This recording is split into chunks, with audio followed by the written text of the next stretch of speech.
What's up, Nerdy Nation? Welcome to the Nerdy Side Up. I'm Lou. And I'm Ben, and welcome back to the show. How are you, my friend? I'm good, sir. How are you? Yes, very, very well. Did you have a good Easter? I did. I did have a good Easter. Thank you very much. Yourself? Yeah, I ate my body weight in chocolate, Good man. which is always a good start. Did you find a poker flip to get yours? Eventually, yes. Eventually, I remember yeah. it, so I tucked into some very nice Easter eggs. No. I didn't get you an Easter egg, but I did get you an Obsidian's Flames booster pack. So happy Easter, bro. Thank you very much. I feel like a knob now because I got you nothing. Don't worry about it. Work makes my life busy. You are a busy So boy my indeed. apologies. I will open that at the end of the show and see what we get. Yes. Cool. April Fools. Oh, April Fools. I fell for a doozy, I have to say, on Twitter. Someone got me with the new Legends EA. Changed their Twitter header, changed everything. Yes, I saw this. Picture, said it was going to be released this year. I got excited because I just read the caption, didn't see the thing. Which brings me to an interesting topic. There's been a number of wild April Fool's Day in the past. Yes. What's your favourite? What's been a memorable one that sticks out? I've got two. So I would you got say a memorable one that sticks out. Yes, it was mid-90s. I'm going to say about 94, 95, I think it was. Mortal Kombat actually published cheat codes for super death moves. Mm-hmm. Had everything in it. I think it was in Nintendo magazine, if I remember correctly. Nintendo Power have done a couple of blind. They have. That's one of the ones that I remember. Because have done a couple of blinders. I do even remember literally getting annoyed with myself because I was putting these codes in and they just wasn't working. And I was like, what's going on? And it wasn't until I'd say probably a good few weeks of me trying, I was like, oh yeah, the issue came out on April the 1st. Yeah, so that's a big one for me. Nintendo Power published the good old Dragonite evolves into Yoshi. Yes. Which again is just something that was just wildly inaccurate, but it got everyone. It was nuts. I think they do it well, don't they? Yeah, they do. But I did fall for a bit of one. One of my favourite ones outside of the nerdy world, kind of touching on the glass pane window. There was a year, I think it was sort of like mid 2000s, that YouTube replaced every single video on their home screen and rickrolled everyone. Yes, I remember that. Which is just genius. Mm. It's just hilarious. It's really made the guy who's Never Gonna Give You Up, Rick Astley. That's his name. I know it was Rick something, obviously. But it really, really gave him a foundation to you sort of earn a few quid off dinner. Mess around with that. And now people just get so frustrated when they do it. Yeah. And I find it hilarious. But this is a good song as well. It's classic 80s. But I do find it hilarious, the good old Rick Rollin. Do you remember when, talking about another one that just pops into my head, do you remember Google Maps when they did Pokemon? You could find Pokemon on Google Maps. You type an address in and they'd be like the wild Charizard bit. That got everyone.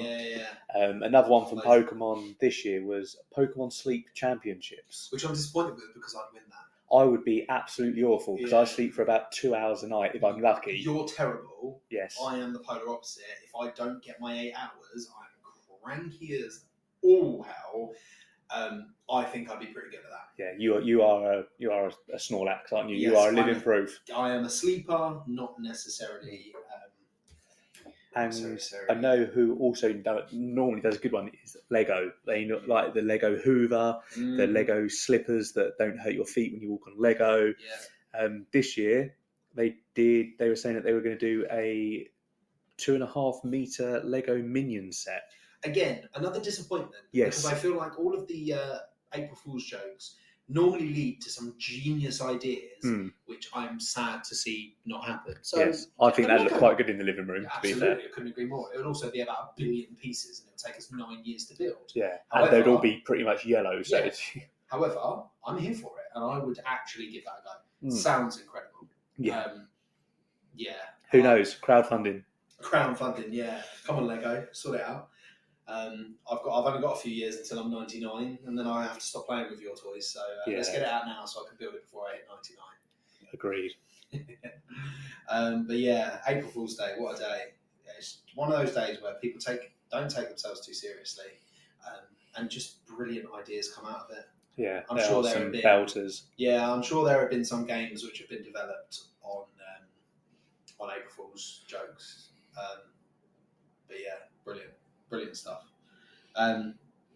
You're lucky so and so.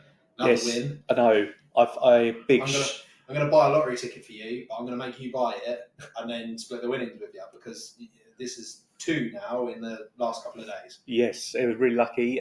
Congratulations to Poke Club on Instagram. Go drop him a follow. We won their 1,000 follower giveaway. Dear Evolved ETB. Yes, that is. I've had confirmation today that it's in the post. So Really? Thank you very much for that. Yeah. Talking of lottery tickets, I probably will go and buy one now. If you did win the lottery, what would be like your ultimate nerdy purchase? So I've got a few. I think any piece of large Lego. Yeah. Because they are ridiculous. I mean, I can't justify spending £1,500 on a Millennium Shield, like a Captain America shield, as much as I'd want to. So probably I'd buy all the Lego that I want to buy, and then vintage Pokemon cards. You know what I'm like with my Pokemon cards. You can't see it, but I'm playing with them now. Yes, you're sorting out loads in front of me. 151. However, probably either some vintage sealed packs that I would open, or some like base set graded. Probably look for a Shadowless Charizard. Nice, or a Pikachu Illustrator or something like that. What about you? What would you have if money was no object? Oh, where do I begin? I definitely would get a replica DeLorean built from Back to the Future. Ah, yes. I think that is definitely on my top tier list. Yeah, a Action One comic from June 1938, the debut of Superman, where he's holding up the VW bug. Yeah, okay. I definitely would love one of them. I know there's not many in existence, but I think having that graded would that's awesome. It's like what dreams are made of, isn't it? Yes, it is. That's the level we're at the moment. And I think I'd like to get, like yourself, a vintage booster box Pokemon cards. And I don't know, would I open it? Would I not?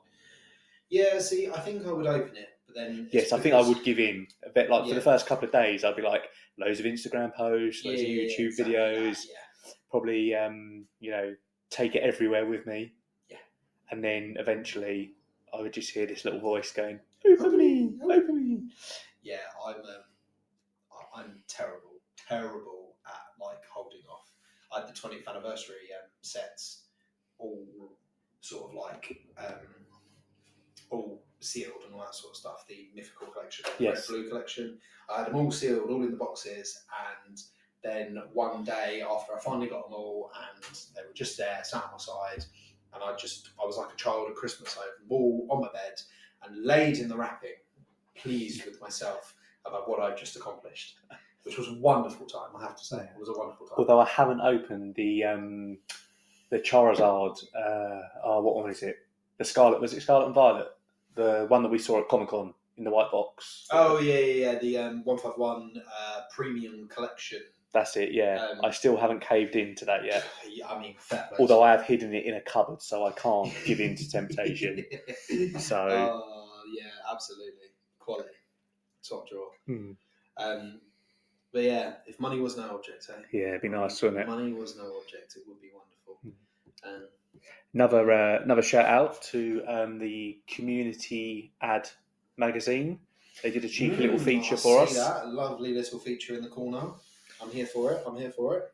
Yes, that was a nice surprise. Went and picked up one of them, and saw a little Nerdy Side Up podcast feature. So big shout out to them.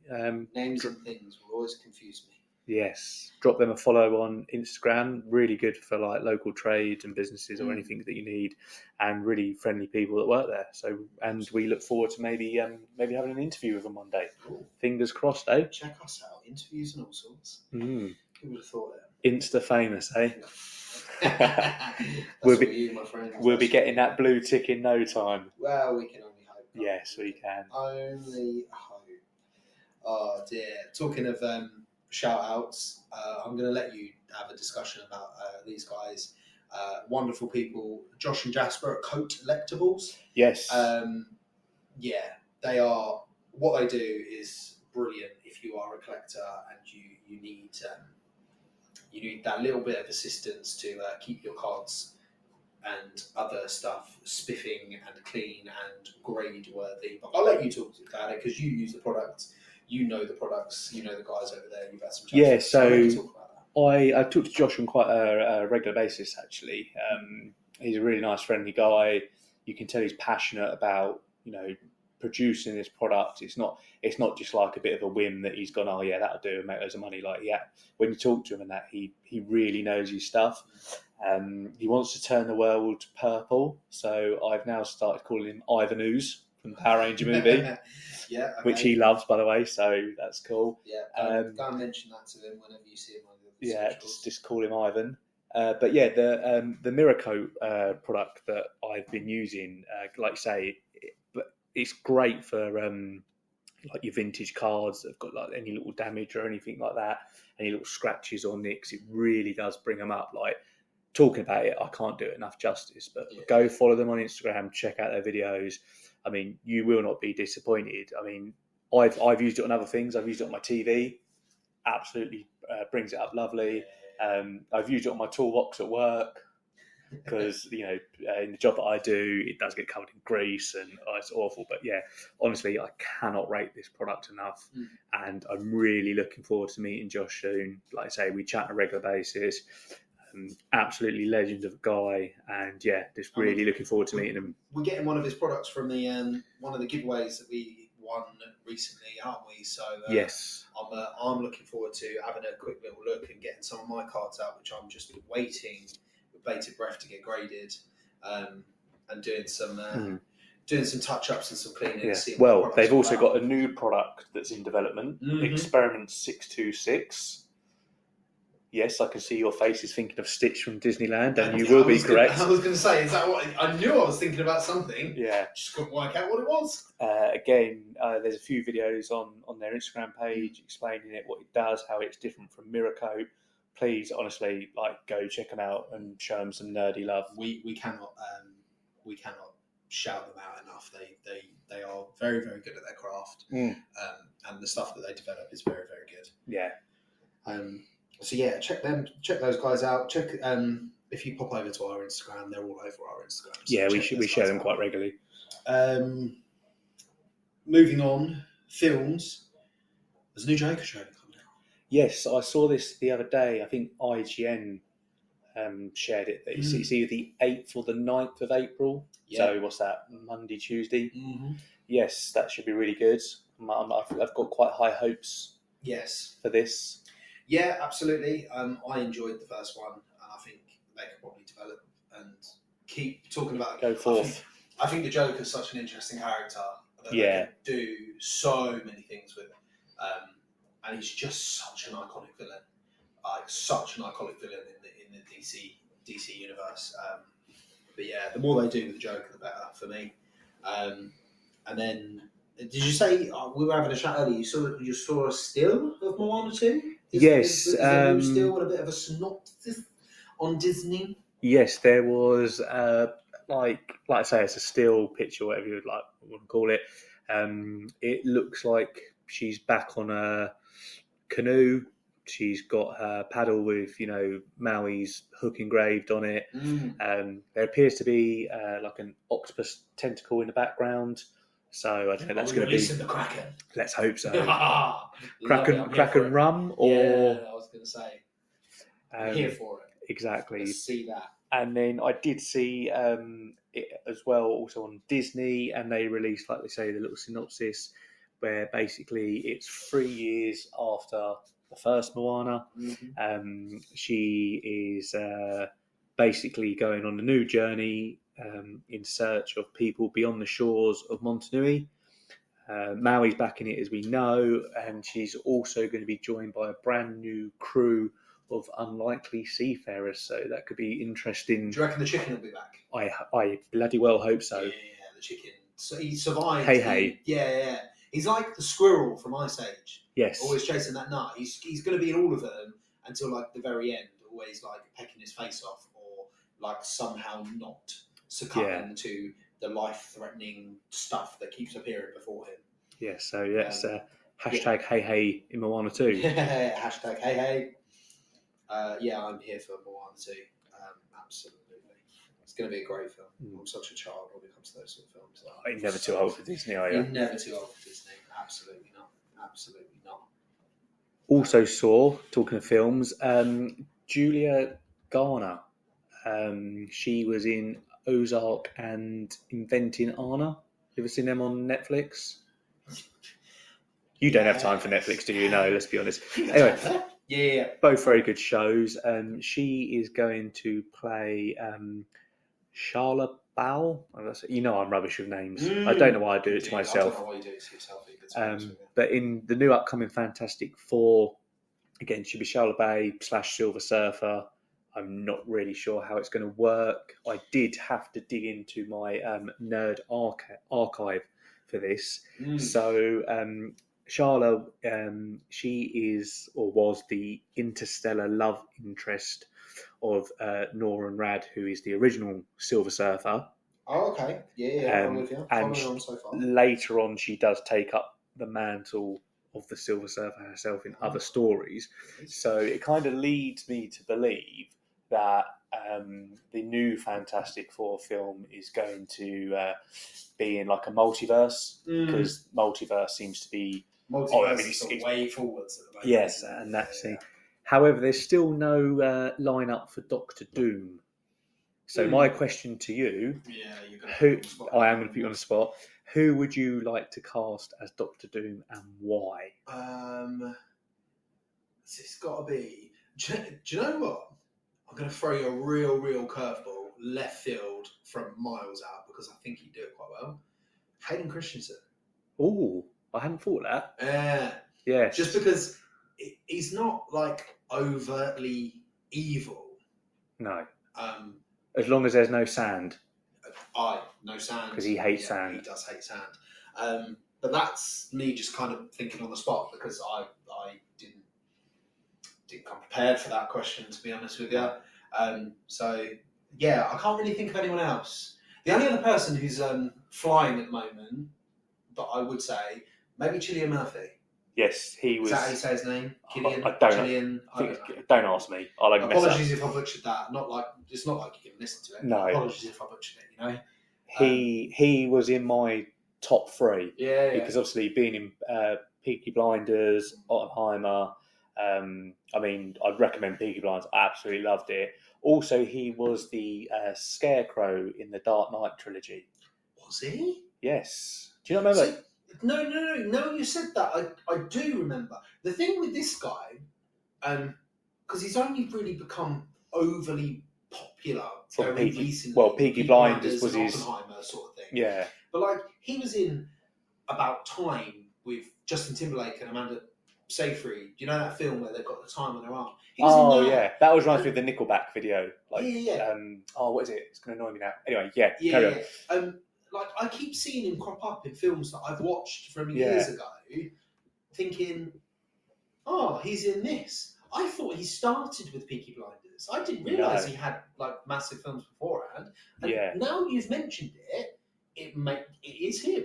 I mean, I had no idea. Yeah, I really enjoyed him as Scarecrow. I would like to have seen more of him in the 100%. Dark Knight trilogy. 100%. Yeah, absolutely. My other 2, because like I say, I can never just pick one. I always have to have at least 3. Well, yeah. Story of my life. And again, I've picked 2 people whose names I probably can't pronounce, but hey ho. So the first one would be Penn Badgley. If that's right. That's it. The one from You. Yes. Yeah, Joe from You. That's the weird it. guy who stands behind bushes with hats on. Yeah, because you wouldn't recognise him because he's got a hat on in a bush. Well, you say this, but let's be fair. Yeah, but I think it's just because over in some glasses and confuse people with Spider-Man. So Superman. Well, that's basically me and you. Anyway, yeah. So just how he is in You. You know, he's very dark, sinister, and charming. So it's kind of like ticks all the boxes for Doctor Doom. Like, you know, because obviously he starts before he becomes Doctor Doom. He's like a bit of a charming businessman. He obviously Yeah. tried to get Sue Storm. Yeah, I can see that. That would work. The other one, again, I'm going to apologise for this. Mads Mikkelsen. I think it's Mads Mikkelsen. See, you should just do it, and I can just roll off the bit. He's the archetypal villain. He plays a lot of. He does. Well, he was in. Again, I do have a job, by the way. I'm going to keep saying I've watched all these films and TV series. I do go to work and attempt to do some work. So obviously he was Hannibal in the TV series. Hannibal, again, I think he played that amazing. Very good. Very, very well. Couldn't agree more. No, he's also been a James Bond villain. Mm-hmm. So again, I mean, if you're a James Bond villain, you can pretty much be anyone, can't you? Yes. So I think he would make a very good Doctor Doom. But that's my opinion. That's my three. Yeah, I concur. I guess I concur with all three of those. I think they would make very decent villains. To be honest with you. Hello, Binkle. Cats in the background. Yep.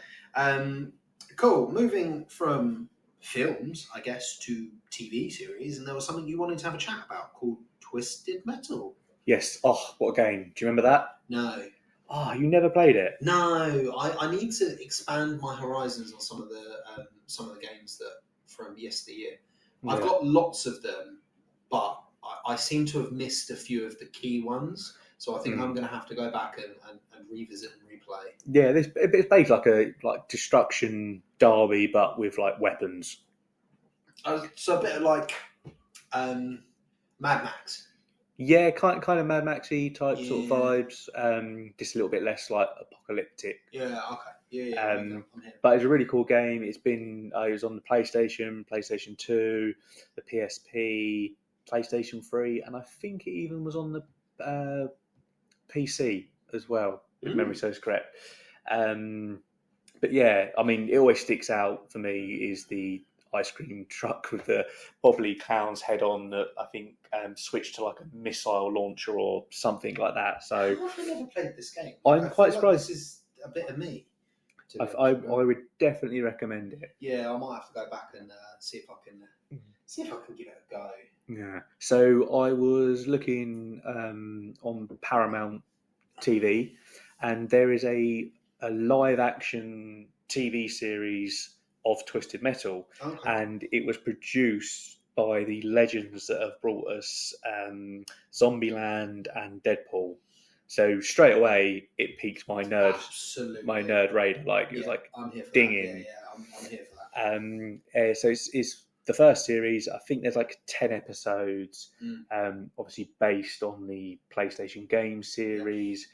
You've got Anthony Mackie. I said that right? Yeah. Yes. Yeah. I got one right. Falcon from the Avengers. Yes. So his character is John Doe. John Doe. We do. He's obviously got amnesia. He's offered the chance of a better life if he successfully delivers this package. We don't know what it is as of yet. Across the post-apocalyptic wasteland. Everyone loves a post-apocalyptic wasteland. Who doesn't? He teams up with a car thief. I guess that character is going to be developed along the way as they go along the open road, and then obviously we have the deranged clown from the game, which I'm very excited about, who's played by. It took me a while to work this out. So he's played by a professional wrestler, Samoa Joe, but the actual voice is Will Arnett, who is Lego Batman. Oh, okay, cool. Yes. Yeah. And a little bit like Darth Vader then. Yes. Yeah. Played by one guy, voiced by another. Yeah. I'm here. I'm with you. Because when I saw that it was like this wrestler, I was like, I'd never heard of him. Kind of watched a few videos, and I was like, that's not the voice that ties up with the trailer that I watched. Yeah. So obviously, good old IMDb. Yeah. Gotta love it. And also the familiar ice cream truck is back in it, which I'm so psyched for. Obviously, if you'd have played Twisted Metal, you would understand. I'm going to have to find it. There are a lot of things I see cropping up, being turned into TV series and stuff like that. But I'm like, I feel like I should have played it. Yes. Yeah. That's basically, I'm just going to say yes. However, it is one of those games now that if you go on like eBay, it's like £80 plus. Yeah. So it's obviously one of those like iconic games that has held its value.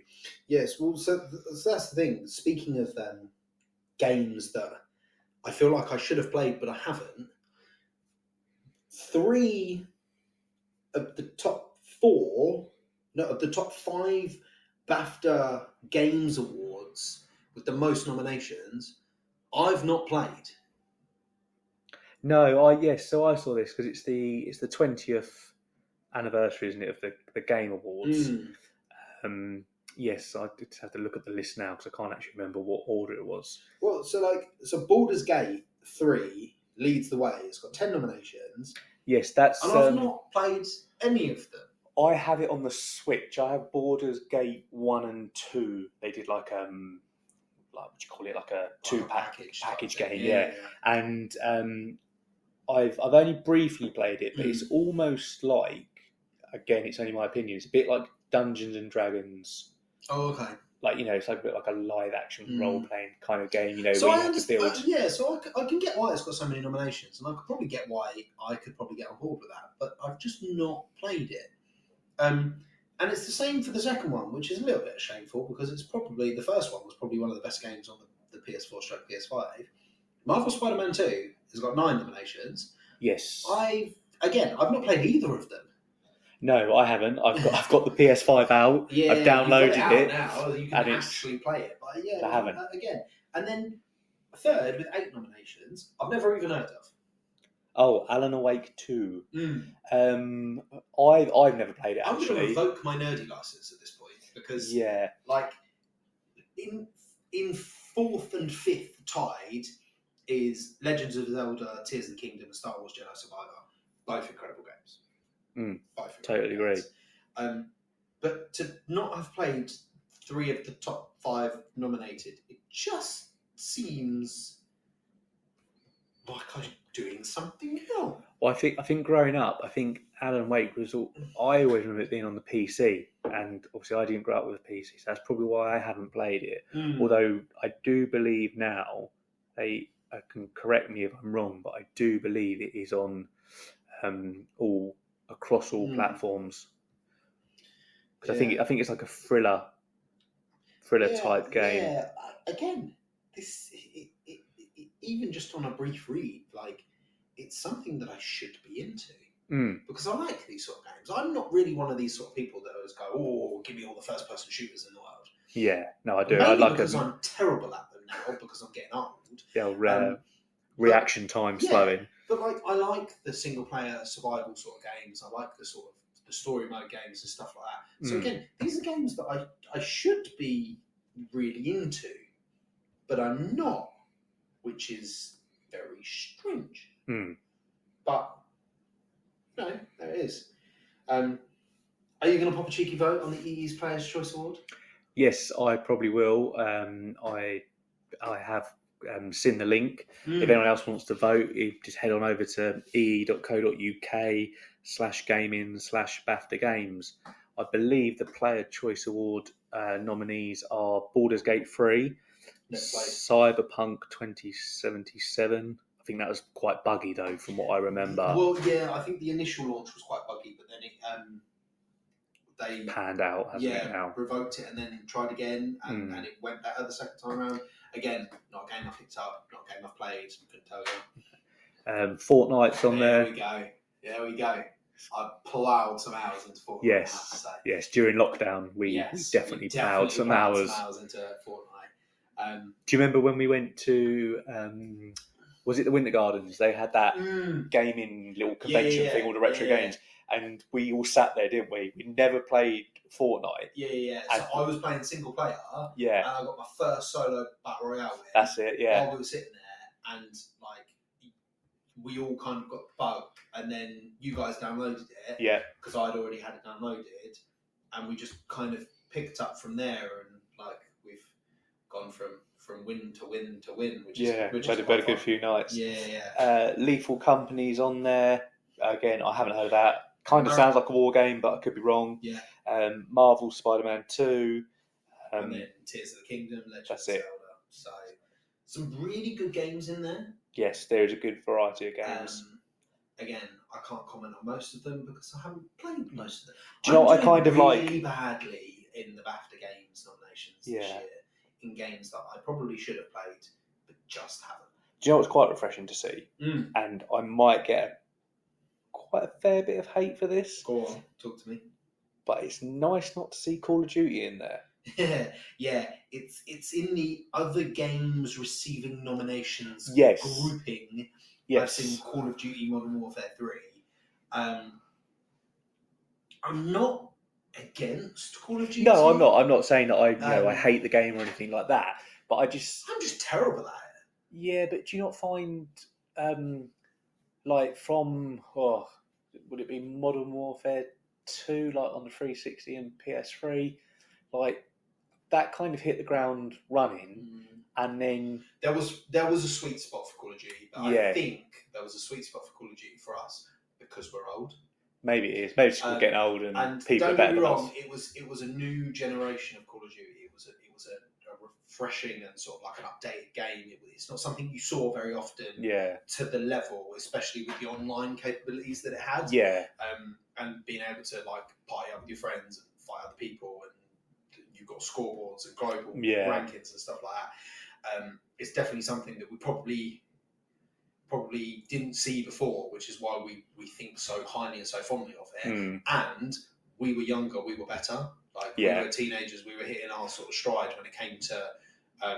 Do you remember when we used to work? We worked at Tesco's together, and we used to work midnight launch to get the new Call of Duty, and then we'd all go home and play it. And I remember some nights I'd come home from work, see who was on, start playing, and there would always be someone, and it was me a few times, be playing a game, wouldn't realise the time, and someone go, "Oh shit, I got work in 20 minutes, I'm out, see you later." And then literally we'd have no sleep, and we'd all literally be stacking the shelves like zombies because we were just like... Oh, those were the days. I remember we used to have, so there was, I think it might have been like the PlayStation 3 sort of era. I think we're looking at Black Ops 2.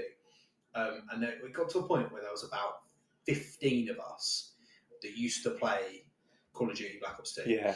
But because there was only like 12 in a lobby and stuff like that, we used to try and like join, back out and join again. So there were people on other teams and stuff like that. We used to play Ground War as well when there was loads of us. That's right, that was just absolute carnage most of the time. But one of my favourite memories from that era of Call of Duty is I dropped a swarm on so there was, I think there was 9 of us online.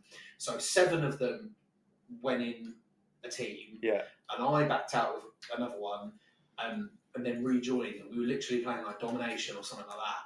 And like their entire team were people on it, and I dropped a swarm on them.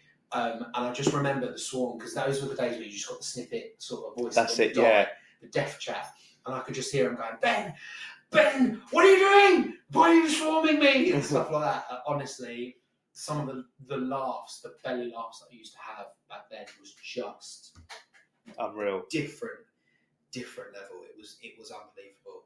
But those were the times where I think we think fondly of it because not only were we good, not only was it a new era of gaming, it was one of those where it was like we had the time and the people to do it with. And we, like I say, we never had anything like that. Like the closest we got was like on the Game Boy, wasn't it? Do you remember the little link cable for like trading Pokemon and playing stuff like that? So I guess we were kind of almost like guinea pigs to it, wasn't we? Almost, yeah. And do you always remember that you always used to really grind my gears is people eating their dinner between games, but you'd hear the scratching of the plate through the microphone. You'd be like, Jesus Christ! Yeah, just mute the mic. Mute yourself. Or the people who used to just go on the microphone. Oh, and there'd always be someone who'd have music in the background. Yeah, absolutely. Unbelievable. Yeah. Oh, what a time that was. Let's go back. Oh, let's go back.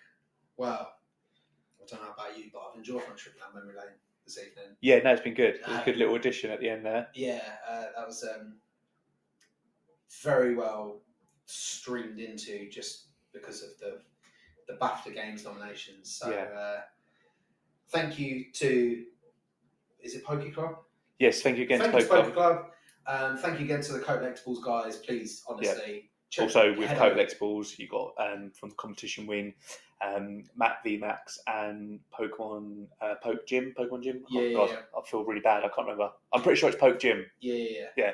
But check our Instagram. Go and follow all these people. Really good guys. Really awesome people in the community that do a lot for this community. Yeah, we're so glad to be a part of it. Absolutely. Honestly, when we started this page, didn't really think it was going to go too far. I mean, I could probably spend the next hour shouting out to people, but like one person I would like to shout out is Trav Prime. Yeah. Designed 3-4 logos for us. I haven't met him. I would love to meet him one day. Like, he's the nicest guy. Yeah. Again, we talk. We're in a Discord called The Escape. If anyone wants to join, send me a message. I can send you the link. There's so many nice people in this Discord chat. It's unreal. Everyone's so friendly, so helpful. Obviously, great banter. Honestly, cannot thank the community. I mean, like I say, I could reel off 100 names, if not more. But you stop crying. I get emotional. But yeah, so thank you to those guys for the giveaway wins. Thank you to the Fan Community magazine for our little shout out. And thank you to you guys for listening. So until next time, stay nerdy.